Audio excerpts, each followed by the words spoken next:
Morning, everyone. Great to see you. I think Mano isn't going to be able to make it. He sends his apologies. He's not feeling very well. So just the four of us, not five. But hi, my name's Andrew Rummer. I work for a publication called Digital Frontier. You won't have heard of us yet because we are launching at the end of the year. It's a new London-based tech publication reporting on where technology rubs up against the worlds of business, finance, and culture. So that's me. Maybe just to kick us off, give everyone a little potted bio of yourselves, and I have a little icebreaker question for all of you as well. Feel free to tell me to bugger off if I'm being too nosy, but tell us about yourselves and then tell us what proportion of your personal investing portfolio is invested in crypto. Let's go along the line. Oh, Kerel? Test? Okay, yeah. My name is Kerel. I work in cryptology, so centralized spot and derivative exchange. You probably didn't hear about us. We're going to start a lot of things this year. We mostly focus on the European markets, but offer things for retail, institutionals, projects, everything. A bit about me, I work with 5 different exchanges. I was a core team member for Bybit, BitGet, TradeX, BTC. I work for a lot of exchanges. It's not healthy, but I have 90% of my savings in crypto. Punchy. No. You want to go next? All right, yeah, I'm Tony. Hi, guys. I'm a GP here at Foresight Ventures. We help BitGet invest primarily in the private markets. We manage about $400 million today, investing in early stage crypto, as well as liquid strategies. I personally spend most of my time focusing on the application layer. We're based out of Asia, but we have teams in Europe. We have a team member in Lisbon. We have teams in San Francisco and New York, and a lot of people in Singapore and Shanghai. So so the question, I have about, I think 80% in crypto. George? Yeah, I'll start with the second part. Yes, I'm in the same risk bracket these guys are roughly. I'm the founder and CEO of Bquant. We're institutional prime brokers, so we tailor to professional clients in the space, offering a one-stop solution. So a hedge fund can come to us and start trading with one account on a multitude different centralized exchanges, decentralized, tap into the OTC liquidity, borrow, lend, cross margin, manage their risk, raise money through capital introduction functions, and so on. So typical, a classic prime broker, but for the digital assets. Thank you very much for that. Okay, so first question from Menno. There's lots of different places where people can invest their money. What's the pitch? Like, what's the attraction of crypto as an investment class? Sorry, not for Menno. For Kerel. Kerel, go for it. Sorry. Yeah, okay, go. First, a word from our legal. No, I'm kidding. Just be careful, do your own research, things like that. You said, what's the crypto as an asset class? First, I'm not sure if everyone knows what asset class is. So just BlackRock definition. It's a grouping of investment with similar characteristics. So when it comes to risk level, possible return, durations, anything, these are grouped together. And I think one of the major issue when everyone thinks is like grouping crypto together, and I think that's incorrect. Crypto first mimics a lot of the other traditional financial instruments. You know, you got the equities, share, you got bonds, cash, real estate, art, gems, and all of those could actually be replicated within a blockchain. Like I know some people who do NFT gems. NFT obviously for art was used a lot. Equities, tokens, right there. Cash, stable coins. So first crypto can have all of the traditional asset classes just digitalized on the blockchain, and it opens up possibilities towards having new, very innovative asset classes. So I think crypto is actually not going to replace, but supplements and increases the number of asset classes and possibilities for financial, opportunities and freedom for people. I don't know if that's exactly what I want to hear, but essentially for me, it's crypto doubles down, or more than doubles down, the number of asset classes for everyone. Also makes it a lot easier for people to access certain things like shares. Are you ready to buy your share at $1,000 or something? It makes it much easier, lower entry of barrier, as long as you know crypto. And now with companies such as your company, it makes it much easier to try to enter the world of crypto and what we're doing too. So I think it's really the future of finance. I mean, we all know it. We know all love crypto. I'm pretty sure everyone here is like, yeah, go crypto. Mainstream is not right there yet, but it has very strong promises. What are the downsides? It's said word from our legal, cryptocurrencies are still very unregulated. MiCA is coming in Europe, that's very good. We all know about the ETF for Bitcoin. There is more and more regulations and proper players, institutional money coming in that obviously wants good regulations, follow-up, things like that. I know it's unpopular, but I'm actually happy that FTX happened because that brought a new level of scrutiny and looks. I hate what it did for the markets. My portfolio took a hit, and as you know, I've got 80% in there. But at least it just brought a number of level of scrutinies and attention towards regulations, which not always popular. And I also like the Wild West aspect of crypto, but it's better, it brings in better scrutiny, and it's also very complicated for people, but it's getting better and better. So downside is it's money. It always feels like, people always say like magic unicorn money, crypto, etc. But it's still very, you need to pay attention. It's complicated, you need to pay attention, but there's a lot of possibilities. I want to bring in George here. Like, do you, in your mind, have this same separation between different parts of the crypto market? Talk us through that process. Well, speaking of the upsides and the downsides, from that perspective, yes, we will look at the crypto as a Bitcoin, Ethereum as a more of a commodity lookalike asset class. Stable coins are becoming increasingly the payment instrument, right? So there's a combination of FX and commodities. And again, the application of blockchain can go infinite, right? So we can basically say anything, wrap anything within crypto. But again, on the downside of things, right? So where we seeing still a lot of issues is the integration of crypto into the mainstream banking, for example, from a personal use standpoint. How do you pay taxes? How do you report? How do you the bank will ask you simply, where's the money coming from? Oh, it's for crypto. Oh, okay, thank you very much. We're closing down your account. So that kind of stories is basically a very typical thing, and that's what we are still dealing with. And the regulation is probably the solution to this problem, but we are sort of anticipating that things will change in the mentally as well in terms of adoption of the technology. It's here to stay.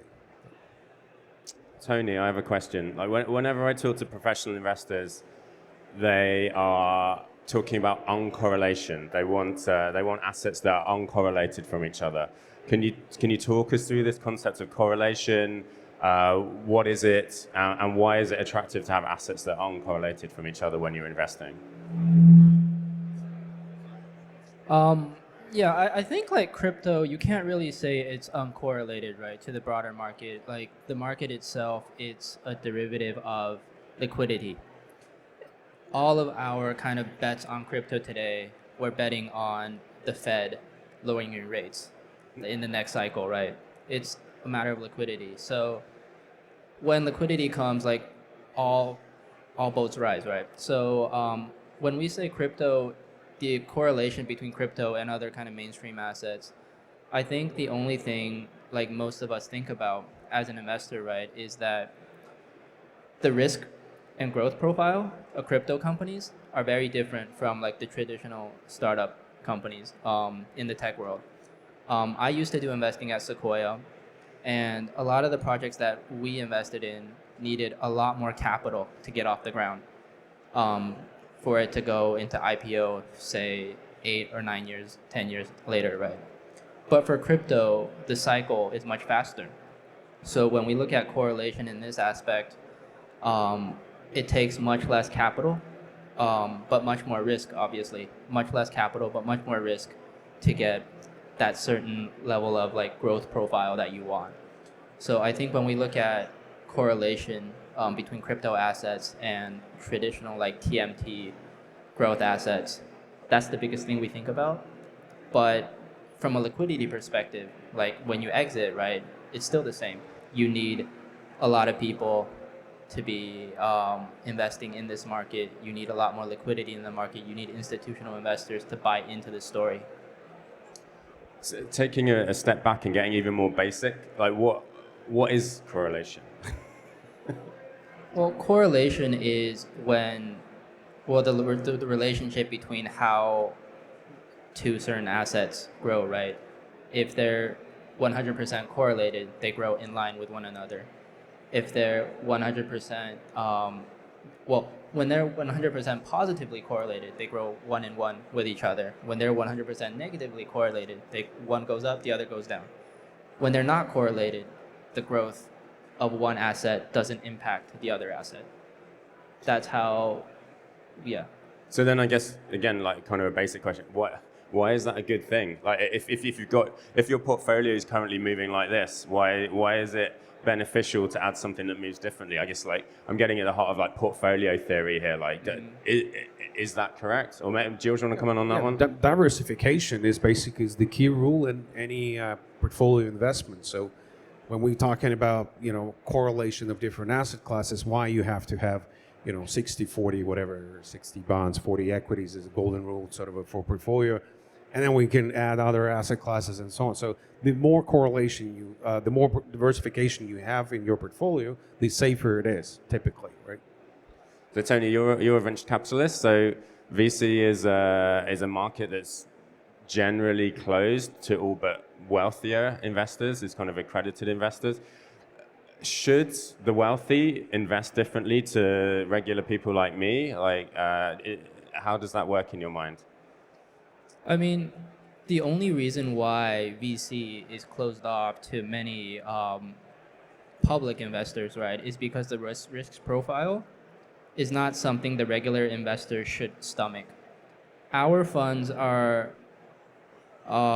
we have an investment period of at least 3 to 4 years.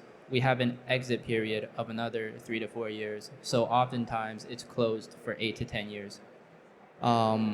For the regular investor, like just from a personal perspective, I don't think you should be locking your money up for that long, right?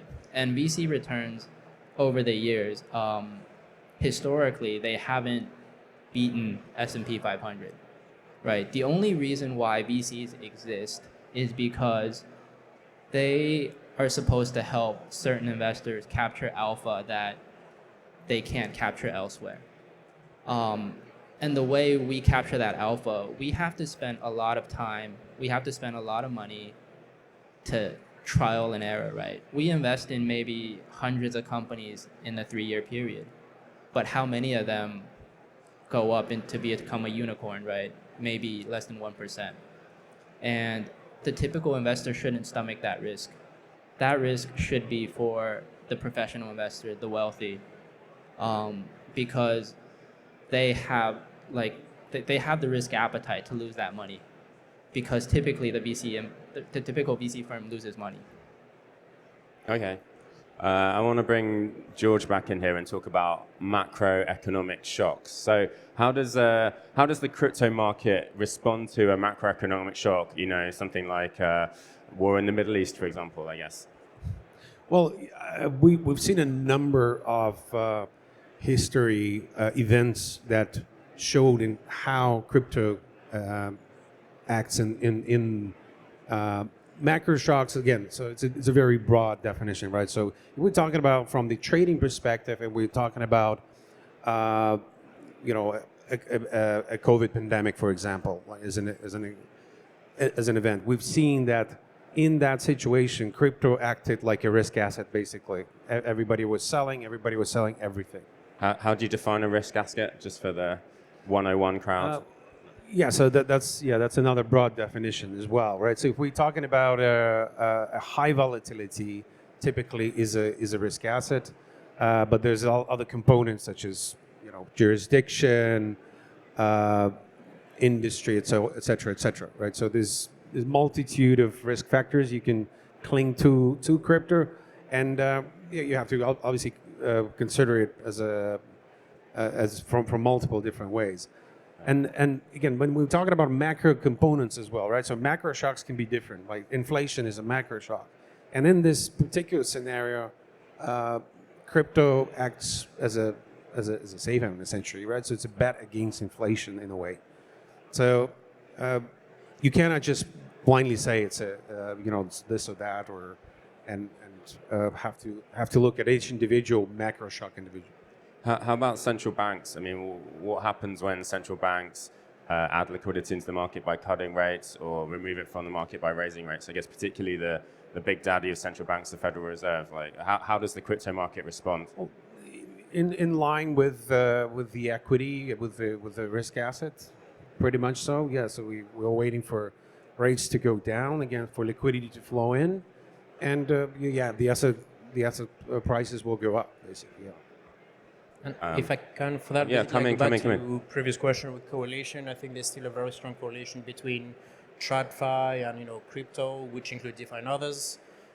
Basically, I think, I don't know if you agree with me, but macro shocks within the traditional finance are still affecting. Not always, is not 100% correlated, but there's still a very strong correlation. But it's getting better.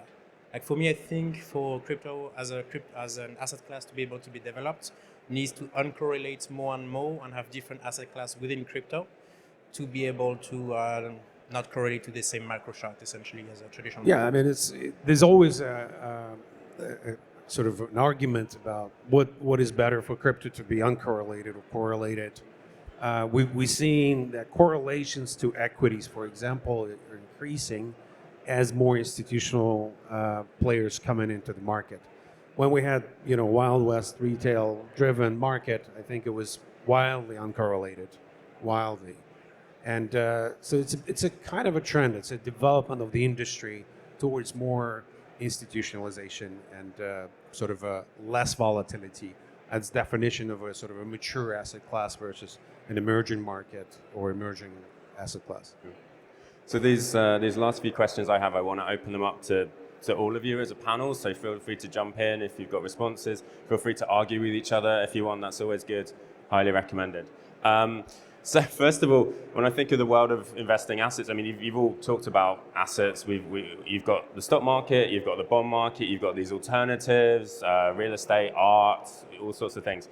So what's different today in 2023 in a world in which Bitcoin exists, in which crypto exists, versus the world of 15 years ago where there was no crypto? If I'm investing now, like, what has changed now that we've got this whole new class of assets, like tacked on the side to the world that we already existed, in the 80s, 90s, 2000s?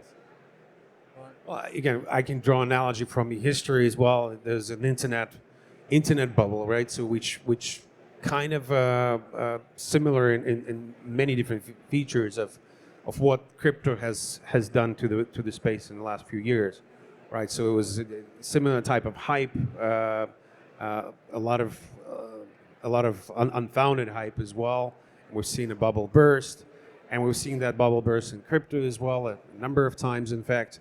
And there's a cycle of sort of maturing and evolving as an asset class. So in a nutshell, yes, it's the history is always repeating itself, and these cycles are pretty much always the same. I mean, if you take crypto, not just as an asset class, but as an asset, it follows the development of any emerging market and emerging technology. So,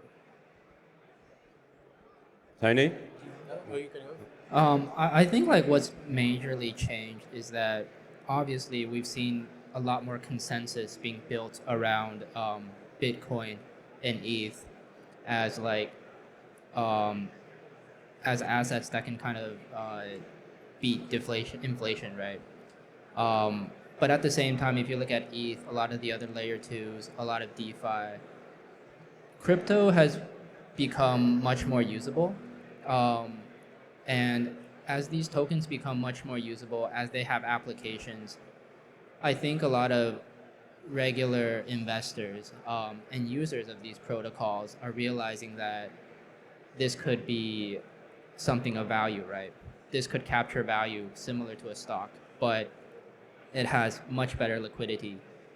well, not necessarily much better liquidity, but much better accessibility, right? You don't have to open stock brokerages accounts to buy crypto. You do might need to do KYC to on-ramp fiat, but there's a lot of other ways to really get money on board as well. So I think today, like the biggest thing that crypto has actually solved is the freer flow of money, um, especially at smaller token amounts. I think crypto as a payment mechanism is probably the biggest use case today. Obviously, we're looking forward to social, we're looking forward to gaming, looking forward to NFTs and all of that. But the payments aspect of it has really gotten a lot of people much more excited about the use cases. Let me give you an example. There's a lot of like there's a lot of like payment issues in China, given capital controls and everything. And there are a lot of crypto-related companies that try to solve this, right? Make it easier to take payments, make it easier to onboard users without having to KYC. And this has all been solved through crypto, and nothing else can really solve this. Like China is like 98% cashless today, but still there's just so many payment issues that cannot be solved through traditional financial rails.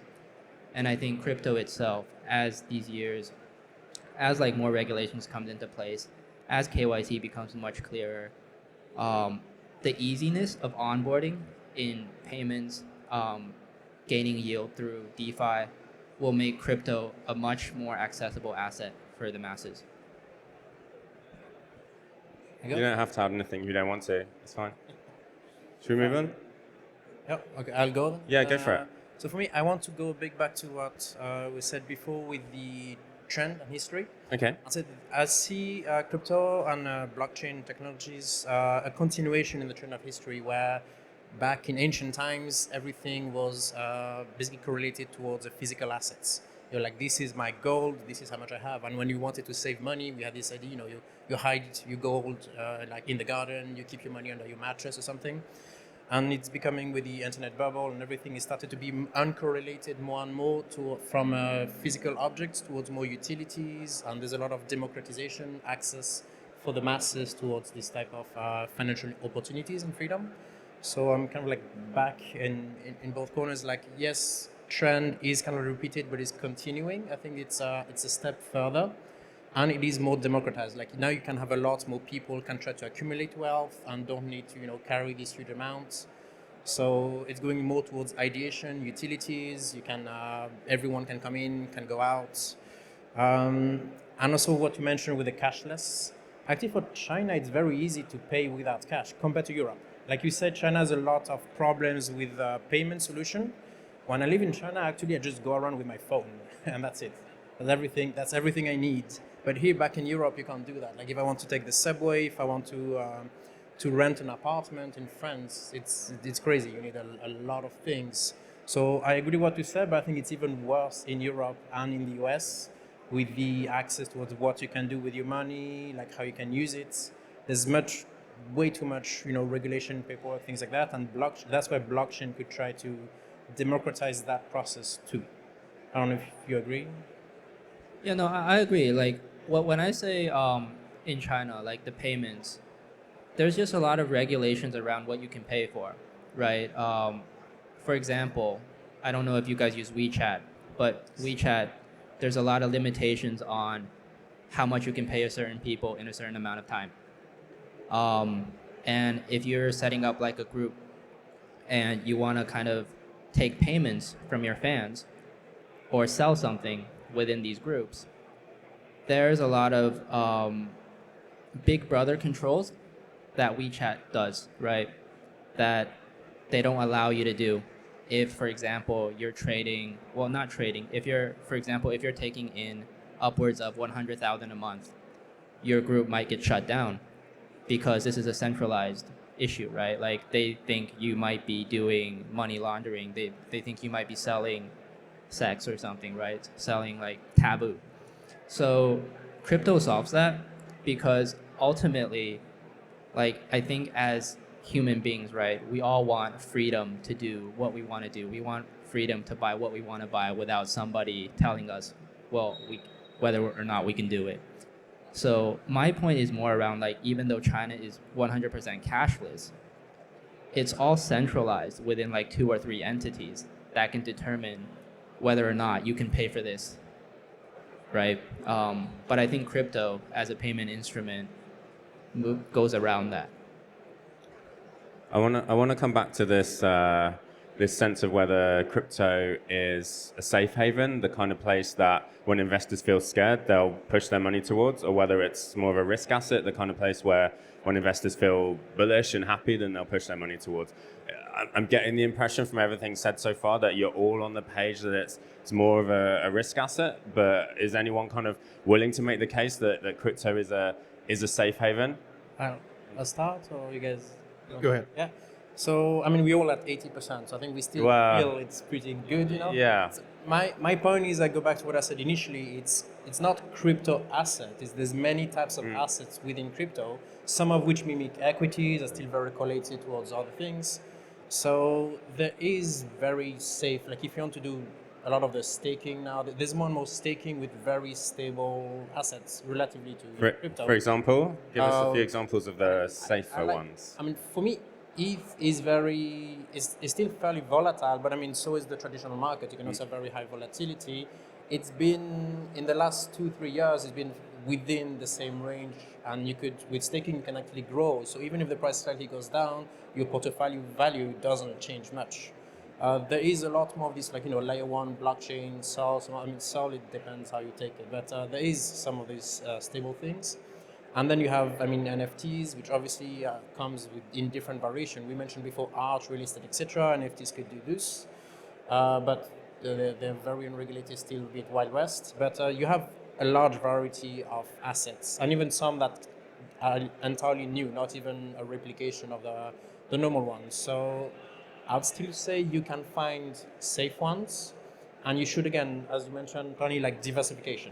Diversify between traditional finance, crypto, take some with the risk, some with the save actual money, like have some disposable income, like have a good diversification between all different types of assets. But crypto is not like, when you ask us, do you have 80%, how much do you have in crypto? We all said 80%, but not in, it's like 50% in something fairly stable, 20 in something that I think will go up, 10% is high risk, and it really depends. For me, it's not safe or unsafe. It depends on which assets are taking crypto. Hey, you can have your money in crypto and have a fixed income return, right? So through staking, whatever, providing liquidity and so on and so forth. So it's always again, it's not a cookie cutter approach. You cannot say if it's safe or not safe in each situation. When we're talking about inflation, it's probably a safe haven. We're talking about owning your money, owning your wealth, and being able to pay or transfer. It's a safe haven as well. But again, is it acts like a risk asset? Most of the time, yes, it does. There's another term that's come up a bit while we've been talking, which is this concept of volatility. So maybe for the more entry level people here, like, can someone have a stab at defining volatility for us, and then to talk us how does volatility impact how you think about making an investment when you know that the volatility is X? Like, what does that mean when you're allocating capital to that investment? So volatility is a magnitude of the price swings, right? So when events happen, right? The higher the volatility, the higher the risk, the higher their swings. So it's basically for when we're talking about, okay, well, what's your appetite for risk? You essentially mean what's your appetite for volatility? Your portfolio may go down by, I don't know, 10, 20, 30, 50, whatever, 70%. And that's how you define your portfolio, your allocation strategy, and so on.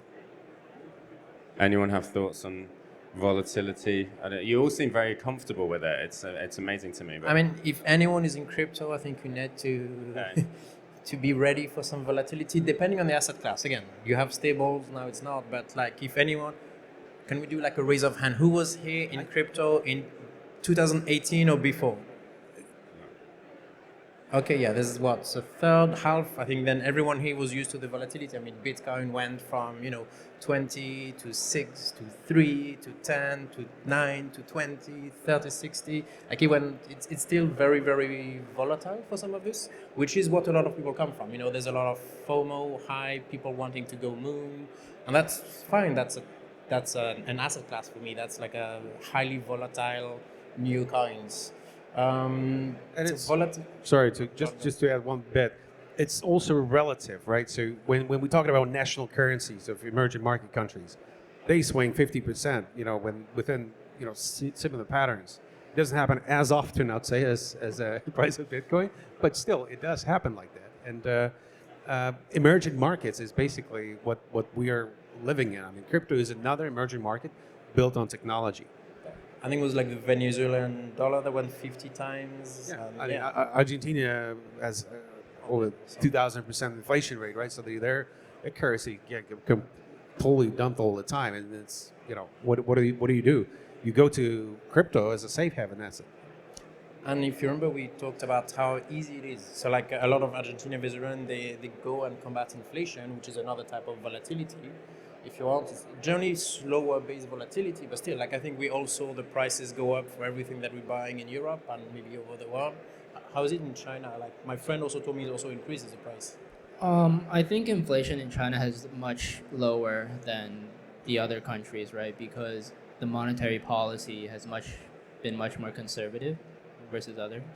Okay, so good, but still a lot of Yeah, Chinese. it's still a bit higher, yeah. Yeah. Okay, so yeah, so like it's a good. Again, it's a different asset class. So if you want to combat volatility and inflation, crypto is a way, but it's not like everything is volatile. You have different asset classes, diversify your portfolio. I would recommend taking some in high risk things if you want to move and go crazy, but you don't need to. And that goes back to what the discussion we had before, like people with a lot of money. If you want to take high risks, be ready to, as I said at the very beginning of this conference, word from legal, be ready to lose all your money. That is very much true.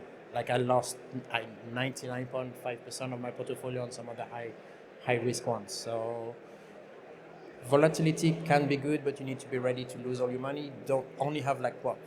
What would you guys recommend? Like 10% in high volatile? Like personal, this is not a company policy. Very but personal indeed, yes. Very personal. We're talking about, allocation, asset allocation. I'm quite conservative. I prefer using crypto, but having a fixed income kind of streams rather than just betting on NFTs, for example, right? That's fair. I think we have like 2.5 minutes left or something like that. Can we take a question or two from the audience? I don't know. I haven't been briefed on this. Does anyone have a question? Stick your hand up if you want to. No? Okay. Otherwise, for the next one, please, guys, bags down. There's a bunch of people waiting behind, so try to give them space. Otherwise, they can't sit. Oh, Or just ask by the staff before starting. Standing remotely. Yeah. Okay, cool. Well, if no questions, we've obviously done a very good job. But thank you very much. It's been great. Any way that people can follow you if they want to keep up with your comings and goings? Maybe just are you on Twitter? Yeah, LinkedIn, we have whatever? a stand here and obviously online. Yeah, reach us. Tony, if people want to keep up with you, what's the best way? Yeah, we publish a lot of research on our website. We can just search for Foresight Ventures Cool. on Google. Kerel. And we have a stand. We at the entrance, very close. If you want coffee, donuts, we have a campaign going on and a bunch of QR codes. You can try them on. Yeah, nice. Yeah, come check out the stands if you want to get in touch with me. Probably LinkedIn is probably the easiest way. I'm quite a Googleable name. It's a weird name. But yeah, thanks so much for that, and thanks for being a great audience. Thank you. Thank you. Thank you very much.